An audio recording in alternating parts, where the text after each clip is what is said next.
ಇಂದು ಮಧ್ಯಾಹ್ನ ಪ್ರಾಯೋಜಕರು Sun Premium refined sunflower oil, ಸಹ ಪ್ರಾಯೋಜಕರು Malabar Golden Diamonds, Volkswagen. ನಮಸ್ಕಾರ, ನಾನು Deeksha Bangera. Sun Premium refined sunflower oil presents ಇಂದು ಮಧ್ಯಾಹ್ನಕ್ಕೆ ಸ್ವಾಗತ. Powered by Malabar Golden Diamonds, Volkswagen, Mangaluru. ಇದೀಗ ಸುದ್ದಿಯ ವಿವರ. ಬೇಹುಗಾರಿಕೆ ಆರೋಪ ಸಾಬೀತಾದ ಕಾರಣ ಚೀನಾದ ಮಧ್ಯಂತರ ಪೀಪಲ್ಸ್ ಕೋರ್ಟ್ ಪತ್ರಕರ್ತ ಡಾಂಗ್ ಯುಯುಗೆ 7 ವರ್ಷಗಳ ಶಿಕ್ಷೆ ವಿಧಿಸಿತು. 62 ಪ್ರಾಯದ ಡಾಂಗ್ ಯುಯು ಕಮ್ಯುನಿಸ್ಟ್ ದಿನಪತ್ರಿಕೆ ಗುವಾಂಗ್ ಬಿಂಗ್ ಡೈಲಿಯಲ್ಲಿ ಹಿರಿಯ ಅಂಕಣಕಾರರಾಗಿದ್ದರು. ಇದು ಕಮ್ಯುನಿಸ್ಟ್ ಮತ್ತು ಸರ್ಕಾರದ ಪತ್ರಿಕೆಯಾಗಿತ್ತು. 2022ರಲ್ಲಿ ತಾರಾ ಹೋಟೆಲ್ ಒಂದರಲ್ಲಿ ಜಪಾನ್ ರಾಜತಾಂತ್ರಿಕರ ಜೊತೆಗೆ ನಟ್ಟಿರುಳಿನಲ್ಲಿ ಡಾಂಗ್ರನ್ನ ಬಂಧಿಸಲಾಗಿತ್ತು. ರಾಜತಾಂತ್ರಿಕರನ್ನ ವಿಚಾರಿಸಿ ಜಪಾನಿಗೆ ಕಳುಹಿಸಲಾಗಿತ್ತು. ಡಾಂಗ್ ಯುಯು ಸೆರೆಮನೆಯಲ್ಲೇ ಇದ್ರು. ಚೀನಾದ ಕಾನೂನು ಪಾಲನೆ ಮುಖ್ಯ ಎಂದು ಈ ಶಿಕ್ಷೆಯ ಬಗೆಗೆ ಸರ್ಕಾರದ ವಕ್ತಾರರು ತಿಳಿಸಿದ್ದಾರೆ. ಭಾರತವು ಜಗತ್ತಿನ 4ನೇ ಆರ್ಥಿಕತೆ ಎನ್ನಲಾಗಿದೆ. ಆದರೆ ಸಂಪತ್ತು ಕೆಲವರಲ್ಲೇ ಸೇರಿದ್ದು ಸರ್ಕಾರ ಕಾಸಿಲ್ಲದೆ ಪರದಾಡುತ್ತಿದೆ.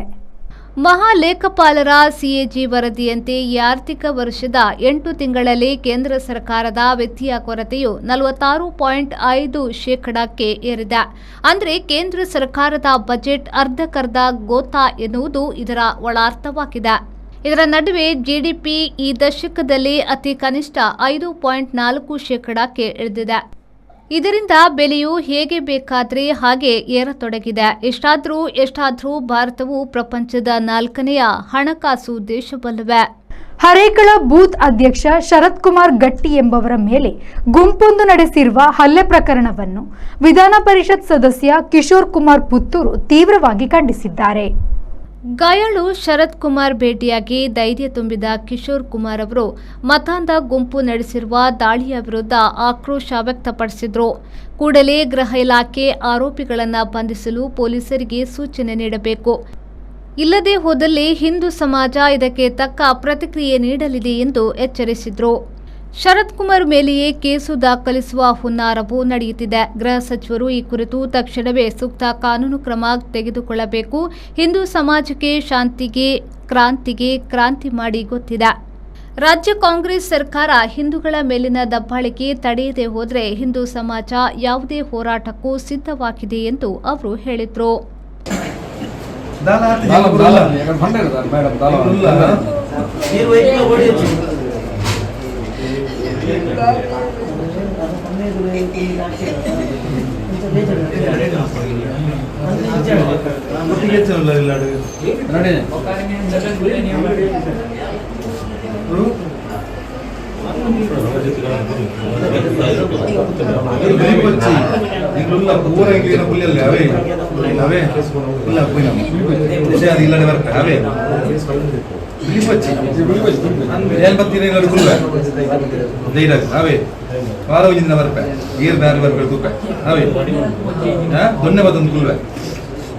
కత్తి బదులు అవి ఒలిపది అది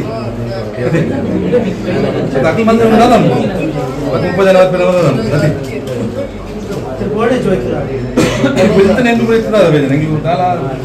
స్ట్రాంగ్ ಇಲ್ಲ ವಾರ ಒಂದು ರೌಂಡ್ ಹಾಕೋದು ಹೌದಾ ಜ್ಯೂಸ್ ಜೊತೆ ನಾನು ಮಾಡುವ ಯಾವುದೇ ಅಭಿವೃದ್ಧಿ ಕೆಲಸ ಓಟಿಗಾಗಿ ಅಲ್ಲ, ಮುಂದಿನ ತಲೆಮಾರಿಗಾಗಿ. ಈ ಹಿನ್ನೆಲೆಯಲ್ಲಿ ಅಭಿವೃದ್ಧಿಯ ವಿಚಾರ ಬಂದಾಗ ಯಾವುದೇ ರಾಜಿ ಇಲ್ಲ ಎಂದು ವಿಧಾನಸಭಾ ಅಧ್ಯಕ್ಷ ಯುಟಿ ಖಾದರ್ ಹೇಳಿದರು. ತೊಕ್ಕೊಟ್ಟಿನಿಂದ ಚೆಂಪುಗುಡ್ಡೆವರೆಗೆ ಹಾಗೂ ಹಸಿಗುಳಿಯಿಂದ ನಡುಪದವು ತನಕ ನಿರ್ಮಾಣ ಆಗಲಿರುವ ಚತುಷ್ಪಥ ರಸ್ತೆ ಕಾಮಗಾರಿಗೆ ತೊಕ್ಕೊಟ್ಟಿನಲ್ಲಿ ಶಂಕುಸ್ಥಾಪನೆಗೈದು ಮಾತನಾಡಿದರು. ಇಷ್ಟು ವರ್ಷ ಯಾವುದೇ ವ್ಯಾಪಾರಿಗಳಿಗೆ ತೊಂದರೆ ನೀಡಿಲ್ಲ. ಅಂಗಡಿ ಎದುರು ಶೀಟ್ ಎಷ್ಟು ಮುಂದಕ್ಕೆ ಹಾಕಿದ್ರೂ ಅಡ್ಡಿಪಡಿಸಿಲ್ಲ. ಆದರೆ ರಸ್ತೆ ಅಭಿವೃದ್ಧಿ ಆಗುವಾಗ ವ್ಯಾಪಾರಿಗಳ ಸಹಕಾರ ಅಗತ್ಯ. ರಸ್ತೆ ನಿರ್ಮಾಣ ಬಳಿಕ ದುಡಿಯುವ ವರ್ಗ ರಿಕ್ಷಾ ಚಾಲಕರ ಹಿತದೃಷ್ಟಿಯಿಂದ ಸೂಕ್ತ ವ್ಯವಸ್ಥೆ ಕಲ್ಪಿಸಲಾಗುವುದು ಎಂದು ಭರವಸೆ ನೀಡಿದರು. ಉಳ್ಳಾಲ ಸ್ಮಾರ್ಟ್ ಮಾಡುವ ನಿಟ್ಟಿನಲ್ಲಿ ವಿದ್ಯುತ್ ತಂತಿಗಳನ್ನು ಮಣ್ಣಿನಡಿ ಹಾಕುವ ವ್ಯವಸ್ಥೆಗೆ 220 ಕೋಟಿ ರೂಪಾಯಿ ಅನುದಾನ ಬಿಡುಗಡೆಗೊಳಿಸಲಾಗಿದೆ. 24 ಗಂಟೆ ಕುಡಿಯುವ ನೀರು, ವಿದ್ಯುತ್ ಸಮಸ್ಯೆಗೆ ಶಾಶ್ವತ ಪರಿಹಾರ ಕಲ್ಪಿಸಲಾಗುತ್ತಿದೆ. ಈಗಾಗಲೇ ಕ್ಷೇತ್ರದ ಅಭಿವೃದ್ಧಿಗಾಗಿ 80 ರಿಂದ 100 ಕೋಟಿ ಅನುದಾನ ಬಿಡುಗಡೆ ಮಾಡಲಾಗಿದೆ ಎಂದು ತಿಳಿಸಿದರು. ತೊಕ್ಕೋಡು ಜಂಕ್ಷನ್ನಿಂದ ಕುತ್ತರಾಗಿ ದೇರ್ಲೆಕಟ್ಟೆಯಾಗಿ ಮೇಲ್ಕರ್ನ ರಾಷ್ಟ್ರ ಹೆದ್ದಾರಿಗೆ ಸಂಪರ್ಕಿಸುವಂಥ ರಸ್ತೆ ಹಾಗೂ ಕೇರಳಕ್ಕೆ ಸಂಪರ್ಕಿಸುವಂಥ ಈ ಒಂದು ಪ್ರಮುಖ ರಸ್ತೆಯ ಅಭಿವೃದ್ಧಿಯ 3ನೇ ಹಂತದ ಕಾಮಗಾರಿಗೆ ನಾವೆಲ್ಲ ಚಾಲನೆ ಕೊಡ್ತಾ ಇದ್ದೇವೆ. ಬಹುಶಃ ಅವತ್ತು ನಾನು ಆಗಿ ನನ್ನ ಪರವಾಗಿ ಬಂದಂತಹ ಎಲ್ಲ ನನ್ನ ಸನ್ಮಿತ್ರನ ಒಂದು ಮಾತನ್ನು ಹೇಳಿದ್ದೇವೆ. ಯಾವೆಲ್ಲ ಅಭಿವೃದ್ಧಿ ಕೆಲಸವನ್ನು ನಾವು ನಮ್ಮ ಕ್ಷೇತ್ರದಲ್ಲಿ ಮಾಡ್ತೇವ, ಖಂಡಿತವಾಗಿಯೂ ಅವಕಾಶ ಸಿಕ್ಕಿದರೆ ಆ ಒಂದು ಕೆಲಸ ನಾನು ಮಾಡಿ ಕೊಡ್ತೇನೆ ಅಂತೇಳಿ ನಾನು ಮತ್ತು ನನ್ನ ಸನ್ಮಿತ್ರರು ಯಾರು ನಿಮ್ಮ ಮನೆ ಬಾಗಿಲಿಗೆ ಬಂದಿದ್ದೇವ ಆ ಮಾತನ್ನು ಹೇಳಿದ್ದೇವೆ. ಅದನ್ನು ನಾನು ಪುನರುಚ್ಚರಿಸ್ತೇನೆ. ಯಾವುದೆಲ್ಲ ಕೆಲಸ ನಾನು ಹೇಳಿದ್ದೇನೆ ಎಲ್ಲವೂ ಕೂಡ 100ಕ್ಕೆ 100 ಖಂಡಿತವಾಗಿ ನಾನು ಮಾಡಿ ಕೊಟ್ಟೇ ಹೇಳಲಿಕ್ಕೆ ನಾನು ಇವತ್ತು ಇಚ್ಛಿಸುವಂಥದ್ದು.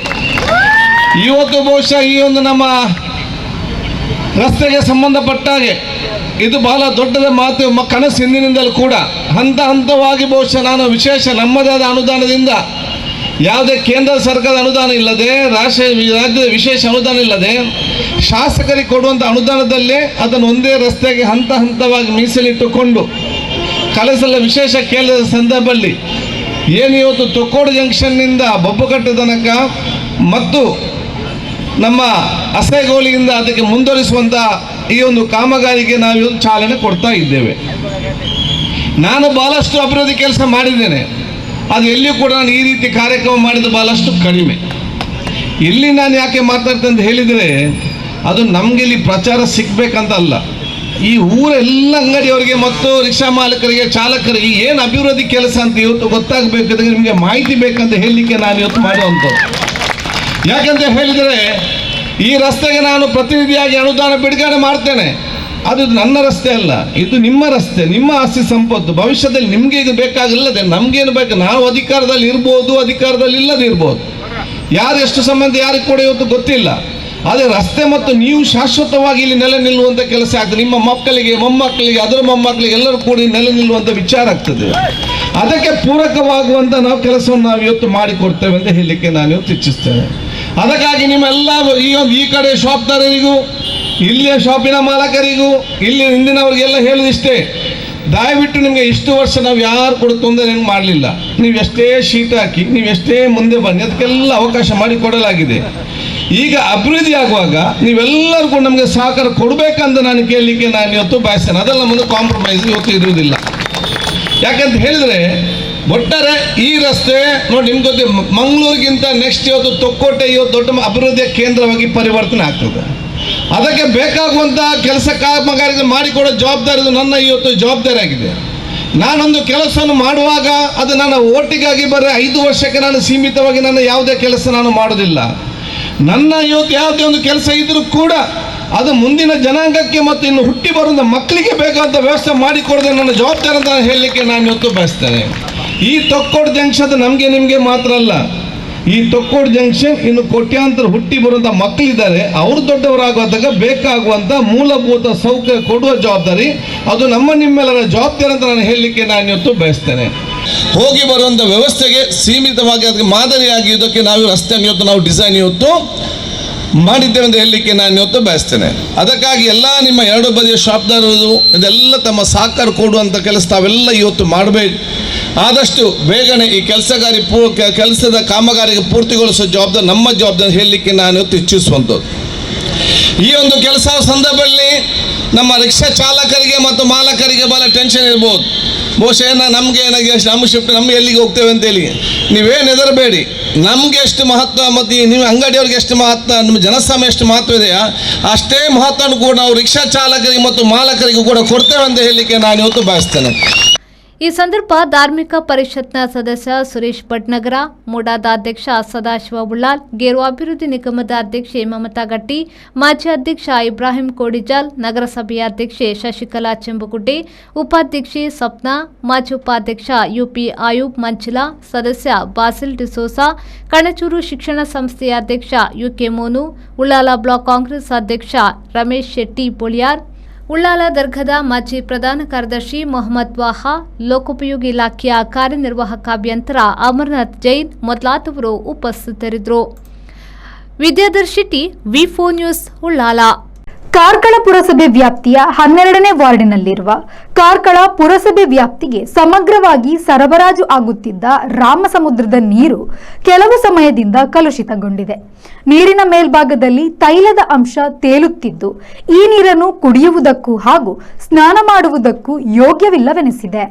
ಇತ್ತೀಚೆಗೆ ಕಾರ್ಕಳದ ದೀಪೋತ್ಸವ ಸಂದರ್ಭದಲ್ಲಿ ಕಲುಷಿತಗೊಂಡಿರುವ ನೀರನ್ನು ಕಂಡ ಭಕ್ತರ ಮನಸ್ಸಿಗೂ ತೀವ್ರತರದ ನೋವುಂಟು ಮಾಡಿದೆ. ಮುಂದಿನ ದಿನಗಳಲ್ಲಿ ಈ ವಿಚಾರ ಸಮಸ್ಯೆಯಾಗಿ ಮಾರ್ಪಡುತ್ತದೆ ಎಂದು ಇದೇ ವಾರ್ಡ್ನ ಸದಸ್ಯರಾದ ವಿನ್ನಿ ಬೋಲ್ಡ್ ಮೆಂಡಾನ್ಸ್ ಮಾಧ್ಯಮದೊಂದಿಗೆ ಹೇಳಿದರು. ಸಾರ್ವಜನಿಕರ ನೀರಿನ ಆಸ್ತಿಯೆಂದೇ ಪರಿಗಣಿಸಲ್ಪಟ್ಟ ಈ ರಾಮಸಮುದ್ರದ ನೀರು ಇತ್ತೀಚಿನ ದಿನಗಳಲ್ಲಿ ತುಂಬ ಕಲುಷಿತಗೊಂಡಿದೆ. ಕಾರಣ ಈ ಪ್ರದೇಶದ ಈ ರಾಮಸಮುದ್ರದ ಸುತ್ತಮುತ್ತಲಿನ ಕೆಲವು ಕಟ್ಟಡಗಳು, ಕೆಲವು ಮನೆಗಳ ಮತ್ತು ಕೆಲವು ಬೇರೆ ಬೇರೆ ಈ ಉದ್ಯಮ ಎಲ್ಲ ನಡೆಸ್ತಾರೆ. ಅವ್ರದ್ದೆಲ್ಲ ಕೊಳಚೆ ನೀರು ಈ ರಾಮಸಮುದ್ರಕ್ಕೆ ಬಂದು ಈ ನೀರು ಸಾರ್ವಜನಿಕರು ಕುಡಿಯೋದಾಗೆ ವ್ಯವಸ್ಥಿತವಾಗಿ ಆಗ್ತಾ ಉಂಟು. ಇನ್ನು ಮುಂದೆ ಅದು ಕುಡಿಯುವಾಗಿಲ್ಲ, ಆ ರೀತಿಯಲ್ಲಿ ಆಗಿದೆ. ಇದಕ್ಕೆ ಕಾರಣ ಏನಂದರೆ ಸುತ್ತಮುತ್ತಲಿನ ಈ ನೀರು ಬಿಡುವುದು. ಅವರಿಗೆ ಕಾರ್ಕಳದ ಇಷ್ಟು ಜನರು ನಾವು ಇದರ ಒಟ್ಟಿಗೆ ಈಗ ನೀವು ಮಾಧ್ಯಮದವರು ಮತ್ತು ನಾವು ಸಾರ್ವಜನಿಕರು ಎಲ್ಲರೂ ಸೇರಿ ಈಗ ಪುರಸಭೆ ಮುಖಾಂತರ ನಾವೊಂದು ಆಂದೋಲನ ಇದು ಮಾಡಿದ್ದೇವೆ. ಒಂದು ಟೀಮ್ ಮಾಡಿ ಎಲ್ಲ ಸುತ್ತಮುತ್ತ ಇದ್ದು 2-3 ಜನರಿಗೆ ನೋಟಿಸ್ ಕೊಟ್ಟಿದ್ದೇವೆ. ಇನ್ನು ಇದಕ್ಕೆ ಮಾಧ್ಯಮದವರು ಮತ್ತು ಸಾರ್ವಜನಿಕರು ಇದರೊಟ್ಟಿಗೆ ಸೇರಬೇಕು. ಯಾಕಂದರೆ ಪ್ರತಿಯೊಬ್ಬ ಹೋಟೆಲ್ಗಳಲ್ಲಿ, ಪ್ರತಿಯೊಬ್ಬ ಮನೆಗಳಲ್ಲಿ ಸಾಧಾರಣ ಕಾರ್ಕಳ ನಗರದ ಸಾರ್ವಜನಿಕರು 75% ನೀರನ್ನು ಇದನ್ನೇ ಕುಡಿಯುವುದು. ನಾವು ಎಲ್ಲಿಂದಲೂ ಒಂದು ಕೊರೋನಾ ಬಂದರೆ ನಾವು ಎಚ್ಚರಿಕೆಗೊಂಡು ಇದು ಮಾಡ್ತೇವೆ. ಆದರೆ ನಮ್ಮ ಕಾಲಬುಡದಲ್ಲಿ ಇಂಥ ಒಂದು ರೋಗ ರುಜಿನಗಳ ನೀರನ್ನು ನಾವು ಸಾರ್ವಜನಿಕರು ಕೊಡುವುದಂದರೆ ಅದು ದೊಡ್ಡ ತಪ್ಪು. ಅದಕ್ಕೋಸ್ಕರ ಇನ್ನು ಈ ಒಂದು 10-15 ದಿವಸದೊಳಗೆ ಇದಕ್ಕೆ ಎಂಥ ನೀರೆಲ್ಲ ಕೊಳಚೆ ನೀರು ಬರ್ತದೆ ಅದನ್ನು ನಿಲ್ಲಿಸಲು ತಾವೆಲ್ಲರೂ ಸಹಕಾರ ನೀಡಬೇಕಾಗಿ ಈ ಮುಖಾಂತರ ನಾನು ಸಾರ್ವಜನಿಕರಿಗೆ ಮನವಿಯನ್ನು ಮಾಡ್ತೇನೆ. ರಾಮಸಮುದ್ರದ ಬಳಿ ಇರುವ ಇಎನ್ಎಫ್ ಶೌಚಾಲಯದ ನೀರು ರಾಮಸಮುದ್ರಕ್ಕೆ ಹರಿಯಬಿಡಲಾಗುತ್ತಿದ್ದು, ಅದಲ್ಲದೆ ಇಲ್ಲೇ ಬದಿಯಲ್ಲಿರುವ ಕೈಗಾರಿಕಾ ಘಟಕದ ಶೌಚಾಲಯದ ಮಲಮಿಶ್ರಿತ ನೀರು ರಾಮಸಮುದ್ರಕ್ಕೆ ಬಿಡಲಾಗುತ್ತಿದೆ ಎಂಬ ಆರೋಪ ಕೂಡ ಇದೆ. ಇದೇ ವೇಳೆ ಮಾತನಾಡಿದ ಶ್ರೀ ವೆಂಕಟರಮಣ ದೇವಸ್ಥಾನದ ಆನುವಂಶಿಕ ಮುಕ್ತೇಸರಾದ ಉಲ್ಲಾಸ್ ಶೆಣಿಯವರು, ರಾಮಸಮುದ್ರ ಪವಿತ್ರ ಗಂಗೆಗೆ ಸಮಾನವಾಗಿದೆ. ಕಡು ಬೇಸಿಗೆ ಸಮಯದಲ್ಲಿ ಕಾರ್ಕಳಕ್ಕೆ ಕುಡಿಯುವ ನೀರನ್ನು ಪೂರೈಸುತ್ತಿದೆ. ಅದಲ್ಲದೆ ದೇವರ ಸ್ಥಾನವನ್ನಾಗಲಿ ಪುಣ್ಯ ಕಾರ್ಯಗಳಿಗೆ ಈ ರಾಮಸಮುದ್ರದ ನೀರನ್ನೇ ಉಪಯೋಗಿಸುತ್ತಿದ್ದೇವೆ ಎಂದು ಹೇಳಿದರು. ಈ ಒಂದು ರಾಮಸಮುದ್ರ ನಮಗೆ 2 ರೀತಿಯಲ್ಲಿ ಒಂದು ಗಂಗೆಗೆ ಸಮಾನವಾಗಿಕೊಂಡಿದೆ. ಒಂದು ಈ ಬೇಸಿಗೆಯ ಸಂದರ್ಭದಲ್ಲಿ, ಆನಂತರ ವಿದ್ಯುತ್ತಿನ ಅಭಾವವಾದಾಗ ಇಡೀ ಕಾರ್ಕಳ ನಗರಕ್ಕೆ ಕುಡಿಯುವ ನೀರಿನ ಸರಬರಾಜಾಗಿಕೊಂಡು ಇವತ್ತಿನ ದಿನ ಈ ನೀರು ಉಪಯೋಗ ಮೊದಲಿನಿಂದಲೂ ಆಗ್ತಾ ಇದೆ. ಅದೇ ರೀತಿ ಅವಭೃತಾದಿ ದೇವರ ಸ್ನಾನಗಳಾಗಿರ್ಬೋದು, ಆನಂತರ ದೇವರಿಗೆ ಕಲಶವನ್ನು ತೆಗೆದುಕೊಂಡು ಹೋಗಿ ನೋಂಪಿಯಲ್ಲಿ ಅಭಿಷೇಕ ಮಾಡೋದಾಗೋದು, ಈ ಪುಣ್ಯತೀರ್ಥದಿಂದಲೇ ಮಾಡುವಂಥದ್ದು ತಲೆಮಾರಿನಿಂದ ನಮ್ಮದು ಹಾಗೂ ಶಿವಳ್ಳಿ ಬ್ರಾಹ್ಮಣರದ್ದು, ಗೌಡ ಸಾರಸ್ವತ ಬ್ರಾಹ್ಮಣರಾಗಿರ್ಬೋದು, ಶಿವಳ್ಳಿ ಬ್ರಾಹ್ಮಣರಾಗಿರ್ಬೋದು, ತಿಗಳೆಯವರಾಗಿರ್ಬೋದು, ಸನಾತನ ಹಿಂದೂ ಸಂಸ್ಕೃತಿಯ ಜನರು ಈ ರಾಮಸಮುದ್ರವನ್ನೊಂದು ತೀರ್ಥವಾಗಿ ಪರಿಗಣಿಸ್ತಾ ಇದ್ದಾರೆ. ಆನಂತರ ಇದೇ ತೀರ್ಥವನ್ನು ದೇವರ ಈ ಅಭಿಷೇಕಾದಿ ಕಾರ್ಯಗಳಲ್ಲೂ ಹಾಗೂ ದೇವರದ್ದು ಒಂದು ಅಭಿಷೇಕಕ್ಕೂ ಈ ನೀರನ್ನು ಉಪಯೋಗ ಮಾಡ್ತಾ ಇದ್ದಾರೆ. ವಾಸ್ತವವಾಗಿ ಭಾಳಷ್ಟು ಜನರಿಗೆ ಗೊತ್ತಿರಲಿಕ್ಕಿಲ್ಲ ಈ ರಾಮಸಮುದ್ರ ಅಂತ ಹೇಳಿದರೆ ನಮ್ಮನ್ನು ಕಾರ್ಕಳದಲ್ಲಿ ಹಿಂದಿನ ಸಂದರ್ಭದಲ್ಲಿ ಆಳ್ವಿಕೆ ಮಾಡ್ತಾ ಇದ್ದಂತಹ ಜೈನ ಅರಸರು, ಅವರ ಮಗ ರಾಮ ಅಂತ ಹೆಸರಿನವರಿದ್ದರು. ಇದು ಇತಿಹಾಸದ ಪುಟಗಳಲ್ಲೂ ಉಲ್ಲೇಖ ಇದೆ. ಅವರು ಒಂದು ಸಾಂಕ್ರಾಮಿಕ ರೋಗಕ್ಕೆ ತುತ್ತಾಗಿಕೊಂಡು ಮರಣವನ್ನು ಹೊಂದ್ತಾರೆ. ಆಗ ಅವರಿಗೆ ಯಾವ ರೀತಿ ಪರಿಹಾರ ಕಾರ್ಯಗಳನ್ನು ಮಾಡ್ಬೋದು, ಆ ಮಗನ ಒಂದು ಹೆಸರನ್ನು ಉಳಿಸಲಿಕ್ಕೆ, ಆತನ ಒಂದು ದುಃಖವನ್ನು ಕಳೆದುಕೊಳ್ಳಲಿಕ್ಕೆ ಇಲ್ಲಿ ಕಾರ್ಕಳದಲ್ಲಿ ಕುಡಿಯುವ ನೀರಿನ ಒಂದು ಅವಶ್ಯಕತೆ ಭಾಳವಾಗಿರ್ತದೆ. ಇದು ನೋಡಲಿಕ್ಕೆ ಹೋದರೆ ಇದನ್ನು ಆಗ ಭೈರವರಸರ ಕಾಲದಲ್ಲಿ ರಾಮನ ಹೆಸರಿನಲ್ಲಿ ಜನರಿಗೆ ಸ್ವಚ್ಛವಾದ ಕುಡಿಯುವ ನೀರು ಸಿಗಲಿ ಅಂತ ಹೇಳಿಕೊಂಡು ಒಂದು ಜಾಗವನ್ನು ಆಯ್ಕೆ ಮಾಡಿಕೊಂಡು ಇದರಲ್ಲಿ ಈ ನೀರಿನ ಆಸರೆಯನ್ನು ಕೊಟ್ಟು ಕಾರ್ಕಳ ನಗರವನ್ನು ಉಳಿಸಿದ್ದುಂಟು. ಹಿರಿಯರದು ಅಷ್ಟು ದೂರದೃಷ್ಟಿತ್ವದಿಂದ ಆಯ್ಕೊಂಡು ಇದು ರಾಮಸಮುದ್ರ ಇವತ್ತಿಗೂ ಪವಿತ್ರನೇ.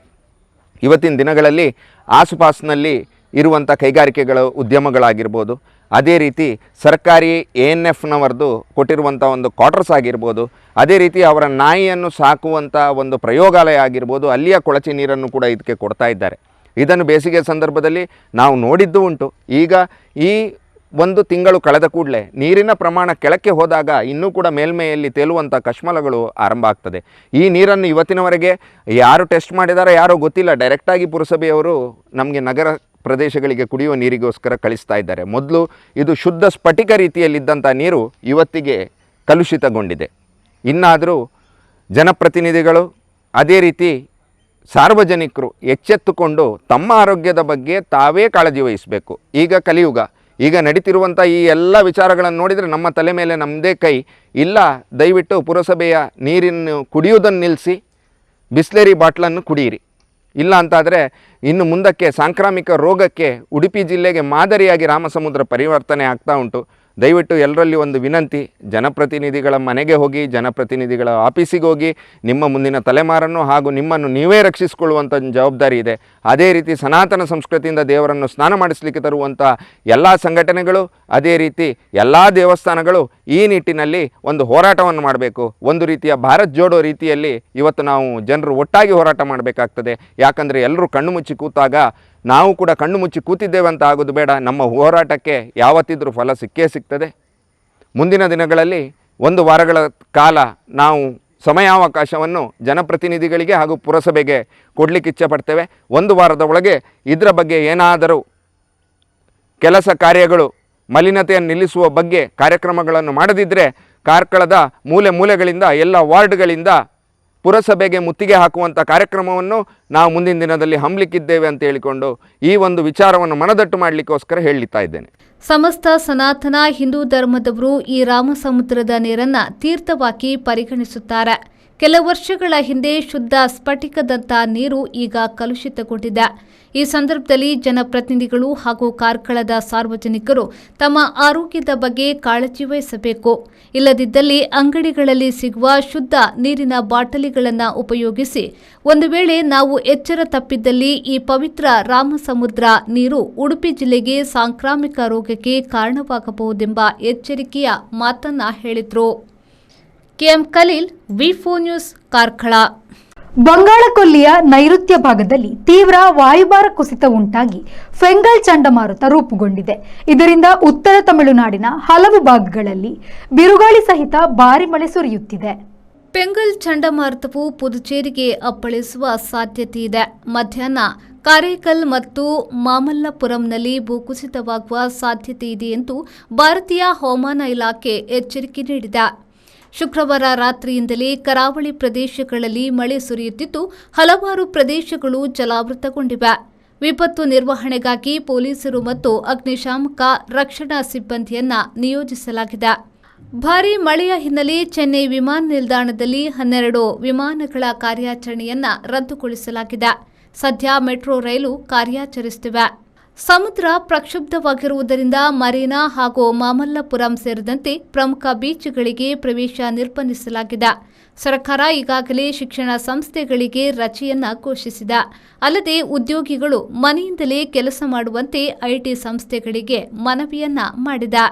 ಮಂಗಳೂರು ಕಡೆಯಿಂದ ಉಡುಪಿ ಕಡೆಗೆ ಹೋಗುತ್ತಿದ್ದ ಮೀನು ಸಾಗಾಟದ ಲಾರಿಯೊಂದು ಎರ್ಮಾಳು ಸೇತುವೆಯಲ್ಲಿ ಮೀನಿನ ತ್ಯಾಜ್ಯದ ನೀರನ್ನು ಚೆಲ್ಲುತ್ತಿದ್ದಾಗ ಸಾರ್ವಜನಿಕರ ಸಹಕಾರದಿಂದ ಎರ್ಮಾಳು ತೆಂಕ ಗ್ರಾಮ ಪಂಚಾಯತ್ ರೆಡ್ ಹ್ಯಾಂಡ್ ಆಗಿ ಹಿಡಿದು ದಂಡ ವಿಧಿಸಿದ್ದಾರೆ.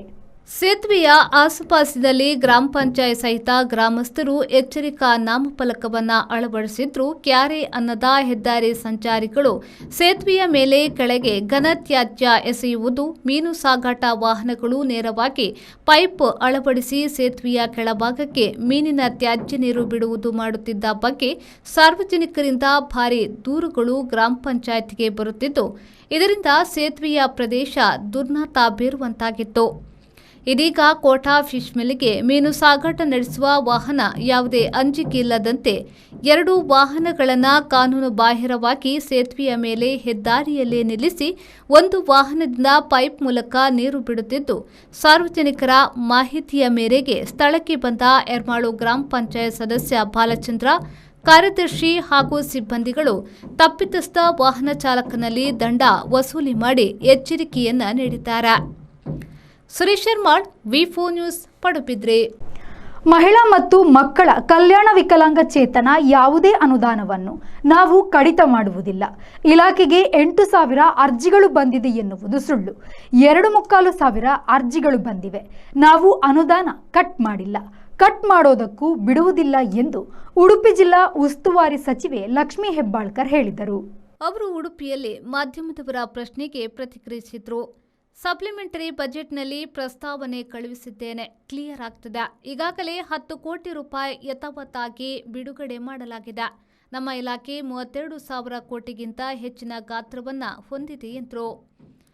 ಬಳ್ಳಾರಿ ಸರ್ಕಾರಿ ಆಸ್ಪತ್ರೆಯಲ್ಲಿ ಗರ್ಭಿಣಿ ಬಾಣಂತಿ ಸಾವು ಪ್ರಕರಣದ ಬಗ್ಗೆ ಪ್ರತಿಕ್ರಿಯೆ ನೀಡಿದ ಸಚಿವೆ, ಇವತ್ತು ಸಂಜೆ 4 ಗಂಟೆಗೆ ಮುಖ್ಯಮಂತ್ರಿಗಳ ನೇತೃತ್ವದಲ್ಲಿ ಸಭೆ ನಡೆಯಲಿದೆ. ನಾನು ಮತ್ತು ದಿನೇಶ್ ಗುಂಡೂರಾವ್ ಸತತ ಸಂಪರ್ಕದಲ್ಲಿದ್ದೇವೆ. ಭೇಟಿ ಕೊಟ್ಟಿಲ್ಲ ಎಂದರೆ ಆ ಪ್ರಕರಣವನ್ನು ಹಗುರವಾಗಿ ಪರಿಗಣಿಸಿದ್ದೇವೆ ಎಂದಲ್ಲ. ಸರ್ಕಾರಕ್ಕೆ ಮತ್ತು ಮಂತ್ರಿಗಳಿಗೆ ಬಹಳ ಜವಾಬ್ದಾರಿ ಇದೆ ಎಂದು ಹೇಳಿದರು. ಸಚಿವ ಸಂಪುಟ ವಿಸ್ತರಣೆ ಚರ್ಚೆ ವಿಚಾರದ ಬಗ್ಗೆ ಪ್ರತಿಕ್ರಿಯೆಯನ್ನ ನೀಡಿ, ಸಚಿವ ಸಂಪುಟ ವಿಸ್ತರಣೆಯ ಚರ್ಚೆ ಕಾಂಗ್ರೆಸ್ನಲ್ಲಿ ಇಲ್ಲ, ಚರ್ಚೆ ಮಾಧ್ಯಮಗಳಲ್ಲಿ ಮಾತ್ರ ಇತ್ತು. ಸಂಪುಟ ವಿಸ್ತರಣೆ ನಿಜಾನ ಸುಳ್ಳ ಅಂತ ನೀವೇ ಸ್ಪಷ್ಟಪಡಿಸಬೇಕು. ಹೊಸದಾಗಿ ಪ್ರಮಾಣ ವಚನ ಎಂದು ಹೇಳುತ್ತೀರಿ. ಈ ಚರ್ಚೆಗೆ ಮಾಧ್ಯಮಗಳೇ ಸ್ಪಷ್ಟನೆಯನ್ನ ಕೊಡಬೇಕು. ವಿರೋಧ ಪಕ್ಷದ ಒಳಗಿನ ಗಲಾಟೆ ನಮಗೆ ಅನುಕೂಲವಾಗ್ತದೆ ಎಂದರು. 50 ವರ್ಷದ ಇತಿಹಾಸ ಅಂಗನವಾಡಿಗೆ.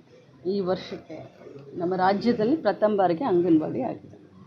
ಎಲ್ಲಾದರೂ ಒಂದು ಕಡೆ ಅಂಗನವಾಡಿಯ ಮಕ್ಕಳಿಗೆ ಏನಾದರೂ ಒಂದು ಕಡೆ ಫುಡ್ ಪಾಯ್ಸನಿಂಗ್ ಆಗಿದ್ದು, ಎಲ್ಲಾದರೂ ಹಾಸ್ಪಿಟ್ಲಿಗೆ ದೇವರ ಆಶೀರ್ವಾದದಿಂದ ಟಚ್ವುಡ್ ನೋಡಿದ್ದೀರಾ, ಕೇಳಿದ್ದೀರಾ? 70,000 ಅಂಗನವಾಡಿಗಳು ನಡೆಸ್ತೀವಿ. ಸುಮಾರು 35 ಲಕ್ಷ ಮಕ್ಕಳನ್ನು ಪಾಲನೆ ಮಾಡ್ತೀವಿ. ನಮ್ಮ ಮಕ್ಕಳು ಅಂತ ಇಲಾಖೆಯಿಂದ 35 ಲಕ್ಷ ಚಿಕ್ಕ ಚಿಕ್ಕ ಮಕ್ಕಳು, ಜನಸಾಮಾನ್ಯರ ಬಡವರ ಮಕ್ಕಳು. ಎಲ್ಲಾದರೂ ಕೇಳಿದ್ರೆ ಒಂದರಲ್ಲಿ ನೀವು ಆಗಿದೆ ಅಂತ ಹೇಳ್ತಾರೆ, ಅದು ಯಾವುದಾಗಿದೆ ಗದಗ್ನಲ್ಲಿ ಅದರ ಹೆಸರು ಹೇಳಿ, ನಿಮ್ಮ ಎದುರುಗಡೆನೇ ಆ್ಯಕ್ಷನ್ ತಗೊಳ್ತೀನಿ. ಇವತ್ತು ಸಾಯಂಕಾಲ 4 ಗಂಟೆಗೆ ಮಾನ್ಯ ಮುಖ್ಯಮಂತ್ರಿಗಳ ಅಧ್ಯಕ್ಷತೆಯಲ್ಲಿ ಆ ಥರದೇ ಚರ್ಚೆಗೋಸ್ಕರ ಇವತ್ತು ಸಾಯಂಕಾಲ ನಾವು ಮೀಟಿಂಗನ್ನು ಇಟ್ಕೊಂಡಿದ್ದೀವಿ. ನಾನು ಭೇಟಿ ಕೊಟ್ಟಿಲ್ಲ ಅಂತ ಹೇಳಲಿಕ್ಕೆ ಬರೋದಿಲ್ಲ. ನಾನಾಗಲಿ ದಿನೇಶ್ ಗುಂಡೂರಾವ್ ಆಗಲಿ ನಾವು ಸತತ ಸಂಪರ್ಕದಲ್ಲಿ ಇದ್ದೀವಿ. ನಾವೆಲ್ಲ ಮಾತಾಡಿದ್ದೀವಿ. ಇದನ್ನು ಹಗುರವಾಗಿ ಪರಿಗಣಿಸೋದು ಕ್ರಮೇನೇ ಇಲ್ಲ. ಖಂಡಿತವಾಗ್ಲೂ ಇವತ್ತು ಮುಖ್ಯಮಂತ್ರಿಗಳ ಅಧ್ಯಕ್ಷತೆಯಲ್ಲಿನೇ ಮೀಟಿಂಗ್ ಆಗ್ತಾ ಇದೆ ಅಂತಂದರೆ ಯಾರ್ಯಾರು ತಪ್ಪಿತಸ್ಥರಿದ್ದಾರೆ ಸ್ಪಾಟ್ ಮೇಲೆ ಡಿಸಿಷನ್ ಆಗುತ್ತೆ. ಅಂಗನವಾಡಿ ಸಂಪುಟ ವಿಸ್ತರಣೆಯ ಬಗ್ಗೆ ಭಾಳ ಚರ್ಚೆ ಇತ್ತು, ಇಲ್ಲ ಅಂತ ಆಯಿತು. ಚರ್ಚೆ ನಮ್ಮಲ್ಲಂತೂ ಇರಲಿಲ್ಲ, ಚರ್ಚೆ ಮೀಡಿಯಾದಲ್ಲಿತ್ತು ಅಷ್ಟೇ. ನೀವೇ ಹೇಳಬೇಕು, ನೀವೇ ನಿಜಾನ ಸುಳ್ಳು ಅಂತ ನೀವೇ ಹೇಳ್ತಾ ಇದ್ರಲ್ಲ. ಯಾರನ್ನೂ ತೆಗಿತೀರಾ, ಯಾರನ್ನೂ ಕೂರಿಸ್ತೀರಾ, ಯಾರನ್ನೂ ಮತ್ತೆ ಇದನ್ನು ಮಾಡ್ತೀರಾ, ಗ್ರೂಪಿಸಮ್ ಅಂತ ಒಮ್ಮೆ ಹೇಳ್ತೀರಾ, ಇವ್ರ ಖಾತೆ ಹೋಯಿತು ಅಂತ ಹೇಳ್ತೀರಾ, ಇವ್ರು ಹೊಸದಾಗಿ ಪ್ರಮಾಣ ವಚನ ತೊಗೊಂಡ್ರು ಅಂತ ಹೇಳ್ತೀರಾ. ನೀವೇ ಹೇಳಬೇಕು ಅದಕ್ಕೆ. ವಿರೋಧ ಪಕ್ಷದ ಗಲಾಟೆ ಕೂಂಬಿಂಗ್ ಮಾಡೋ ಸಂದರ್ಭದಲ್ಲಿ ಈಗ ಅವ್ರ ಹತ್ರನೂ ವೆಪನ್ಸ್, ಅವರು ಫೈರಿಂಗ್ ಮಾಡಿದ್ದಾರೆ ಅಂತ ನಾನು ಕೇಳಿದೆ ಅಲ್ವಾ? ಹಾಂ, ಒಂದು ಫೈರಿಂಗ್ ಮಾಡಿದ್ದಾರೆ. ಅದಾದಮೇಲೆ ಈಗ ನಾವೇನಾದರೂ ಅಂದರೆ ಪೊಲೀಸರು ಏನಾದರೂ ಮಾಡಲಿಲ್ಲ ಅಂತಂದಿದ್ರೆ ಬಹುಶಃ ಪೊಲೀಸರಿಗೆ ಕೂಡ ಜೀವಹಾನಿ ಆಗುವಂಥ ಎಲ್ಲ ಸಾಂದರ್ಭಿಕ ಎಲ್ಲ ನಮಗೆ ಕಂಡು ಬರುತ್ತೆ. ಸೊ ನಕ್ಸಲೈಟನ್ನು ನಾವು ಬೇರೆ ಸಮೇತ ತೆಗಿಬೇಕು ಅನ್ನುವಂಥ ಒಂದು ಭಾವನೆ ಕೇಂದ್ರ ಸರ್ಕಾರದಾಗ್ಬೋದು, ರಾಜ್ಯ ಸರ್ಕಾರದಾಗ್ಬೋದು ಇದೆ. ಸೊ ಆ ಒಂದು ವಿಚಾರದಲ್ಲಿ ಈ ರೀತಿ ಆಗಿದೆ. ನಮ್ಮಲ್ಲಿ ಯಾವುದೇ ಭಿನ್ನಮತ ಇಲ್ಲ. ಭಿನ್ನಮತ ಇರೋದು BJPಯಲ್ಲಿ. ತಾವೇ ಮಾಧ್ಯಮದವ್ರು ತೋರಿಸ್ತಾ ಇದ್ದೀರಾ. ಭಿನ್ನಮತ ಕಾಂಗ್ರೆಸ್ ಪಕ್ಷದಲ್ಲಿ ಇಲ್ಲ. ನಾವೆಲ್ಲರೂ ಒಂದೇ. ಅದಕ್ಕೆ ಉತ್ತರ 3 ಬೈ ಎಲೆಕ್ಷನ್. ನಿಮ್ಮದೇ ಇಲಾಖೆಯಲ್ಲಿ ಈಗ 80% ವಿಕಲಾಂಗಚೇತನರ ಅನುದಾನ ಕಟ್ ಮಾಡಿದ್ದಾರೆ ಅಂತ ಚರ್ಚೆ. ಅಂದರೆ ಭಾಗ್ಯಕ್ಕೋಸ್ಕರ ಕಟ್ ಮಾಡಿದ್ದಾರೆ, ಈ ಸೈಕಲ್ಗಳು ಕೊಡ್ತಾ ಇಲ್ಲ, ಅವರ ಇಕ್ವಿಪ್ಮೆಂಟ್ಗಳು ಸಿಗ್ತಾ ಇಲ್ಲ ಅಂತೇಳಿ. ಅಂದರೆ 8,000 ಬೇಡಿಕೆ ಇಟ್ಟರೆ 300 ಏನೋ ಪಾಸ್ ಆಗಿದೆ ಅಂತೆ. ನಿಮಗೆಲ್ಲ ತಪ್ಪು ಮಾಹಿತಿ ಬಂದಿದೆ. ಯಾಕಂದರೆ ತುಂಬ ಮಾಹಿತಿ ಇಟ್ಕೊಂಡು ಮಾತಾಡೋರು ನೀವು. ಫಸ್ಟ್ ಟೈಮ್ ತಪ್ಪು ಮಾಹಿತಿ ಇಟ್ಕೊಂಡು ಮಾತನಾಡ್ತಾ ಇದ್ದೀರಾ. 8,000 ಅಪ್ಲಿಕೇಶನ್ನೇ ಬಂದಿಲ್ಲ. ನಾವು 300 ನಾವು ಪಾಸ್ನು ಮಾಡಿಲ್ಲ. ಅಪ್ಲಿಕೇಶನ್ ಬಂದಿರೋದು 2,500, 2,25,000. ನಾವು ಅದಕ್ಕೆ ಈಗಾಗಲೇ ನಾವು ಪ್ರೀ ಬಜೆಟ್ನಲ್ಲಿ ಏನು ನಮ್ಮ ಸಪ್ಲಿಮೆಂಟ್ರಿ ಬಜೆಟ್ ಇರುತ್ತಲ್ಲ ಅದರಲ್ಲಿ ನಾವು ಪ್ರಸ್ತಾವನೆಯನ್ನು ಕಳಿಸಿದ್ದೀವಿ, ಅದು ಕ್ಲಿಯರ್ ಆಗುತ್ತೆ. ಈಗ ಸಪ್ಲಿಮೆಂಟ್ರಿ ಬಜೆಟ್ ಅಂತ ಒಂದು ಇರುತ್ತಲ್ಲ, ಅಪ್ಲಿಕೇಶನ್ ನಾವು ಇಲ್ಲಿವರೆಗೆ ತೊಗೊಳ್ಬೇಕಾಗುತ್ತೆ. ಸೊ ಅದಕ್ಕಿಂತ ಮುಂಚೆ 10 ಕೋಟಿ ನಮಗೆ ಯಥಾವತ್ತಾಗಿ ಕೊಟ್ಟಿದ್ದರು. ಈಗ ನಾವೇನು ಸಪ್ಲಿಮೆಂಟ್ರಿ ಬಜೆಟ್ನಲ್ಲಿ ನಾವು ಫೈಲ್ ಮೂವ್ ಮಾಡಿದ್ವಿ, ಅದಕ್ಕೂ ಕೂಡ ಕೊಡ್ತಾರೆ. ಆದರೆ ಒಂದೇ ಮಾತನ್ನು ಹೇಳಲಿಕ್ಕೆ ಬಯಸ್ತೇನೆ, ನಮ್ಮ ಇಲಾಖೆಯ ಬಜೆಟ್ಟು 32,000 ಕೋಟಿಗಿಂತ ಜಾಸ್ತಿ ಇದೆ. ಶ್ರೀಜಿತ್, ವಿ4 ನ್ಯೂಸ್, ಉಡುಪಿ. ಇದು ಈ ಹೊತ್ತಿನ ಪ್ರಮುಖ ಸುದ್ದಿ. ನಿರಂತರ ಸುದ್ದಿ ಮತ್ತು ಮನೋರಂಜನೆಗಾಗಿ ವಿ4 ನ್ಯೂಸ್ನ ಫೇಸ್ಬುಕ್ ಪೇಜ್ನ ಫಾಲೋ ಮಾಡಿ ಹಾಗೂ ಯೂಟ್ಯೂಬ್ ಚಾನಲ್ನ ಸಬ್ಸ್ಕ್ರೈಬ್ ಮಾಡಿ.